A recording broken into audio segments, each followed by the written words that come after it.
नमस्कार दोस्तों, मैं डॉक्टर विपिन झा इंग्लैंड से बोल रहा हूँ। कल मुझे व्हाट्सएप पे एक मैसेज आया अमेरिका से कि कैसे भारत में सारे जो है फाइनेंशियल इंस्टीट्यूट्स, संवैधानिक संस्थाएं, विपक्ष सबको खत्म करने की साजिश की जा रही है ताकि नरेंद्र मोदी जी को भारत का सर्वे सर्वा बनाया जाए। तो मुझे एक बात याद आ गई कि 2012-13 में जब मोदी जी को प्रधानमंत्री जो है कैंडिडेट बीजेपी ने बनाया था, तो वो क्यों बनाया था।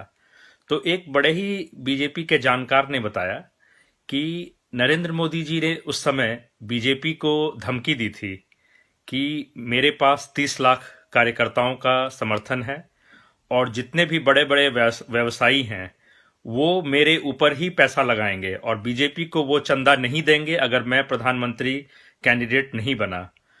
तो उन्होंने बीजेपी को तोड़ने की जो है धमकी दी थी। तो उसकी वजह से लाल कृष्ण आडवाणी, अरुण जेटली जी और कई बड़े नेता जो थे उनको मानना पड़ा कि इनको जो है प्रधानमंत्री उम्मीदवार बनाया जाए, क्योंकि अगर वो नहीं बनाते तो बीजेपी टूट जाती। और वैसे ही बीजेपी जो है सालों से छटपटा रही थी कि कैसे सत्ता में आया जाए।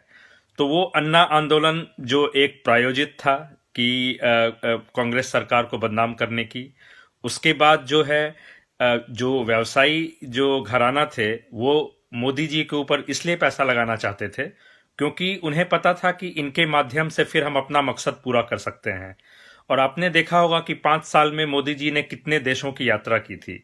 तो उसका कारण ये था कि जो भी व्यवसायियों ने जो 2000-3000 करोड़ इनके इलेक्शन कैंपेन में लगाया, तो उससे कहीं ज्यादा उन्होंने वसूल लिया।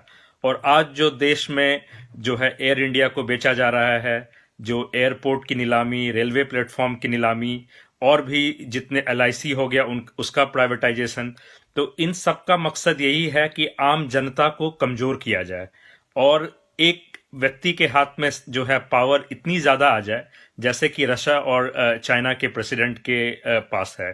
तो इसीलिए हर राज्यों में सरकारों को गिराने की कोशिश की जा रही है ताकि हर जगह बीजेपी जो है सरकार बनाए और राज्यसभा में अपनी बहुमत ले ले। तो इस साजिश को समझना जरूरी है। देश जो है आज एक बहुत बड़े मुसीबत में है और हम सबको खड़े होने की जरूरत है, क्योंकि गुलामी सिर्फ अंग्रेजों जो है और मुगलों की नहीं हुई थी। गुलामी कभी भी होती है जब आपकी आजादी छीन ली जाती है, और आज वही प्रयास चल रहा है, आपकी आजादी को छीनी जा रही है। तो आप जो है खड़े होइए। जो मजदूर थे, जो 4 करोड़ लोग पैदल चल पड़े थे, उनको इतना भी मतलब हिम्मत नहीं हुआ कि वो जाके अपने राज्य या जिला प्रशासन के पास जाके बोलते कि हमें घर पहुंचाओ। तो वो चुपचाप से जो है वो सह लिए। और ये जान लीजिए कि जो गुलाम होता है वो हमेशा जो सफर करता है वो कमजोर तबका करता है। जो जो संपन्न लोग होता है, वो चाहे अंग्रेज थे चाहे मुगल, वो ना कभी गुलाम हुए थे ना आगे कभी गुलाम होंगे। तो और मैं आपको इसलिए ये बात बोल रहा हूं क्योंकि ये मुझे व्यक्तिगत रूप से प्रभावित नहीं करेगा, लेकिन देश के आम जनता को प्रभावित करेगा। तो इसलिए मैं आपसे बड़ी ही विनम्रता के साथ कहता हूं कि उठिए, खड़े होइए। इन मीडिया और ये जो बीजेपी IT सेल और ये जो पाले हुए भक्त हैं जो सोशल मीडिया पे गाली गलौज करते हैं, सबके खिलाफ जो है खड़े होइए और इन सबको सबक सिखाना है। इन सबको सत्ता से दूर जो है हमें भेजना है। बस इतना ही मैसेज था। जय हिंद।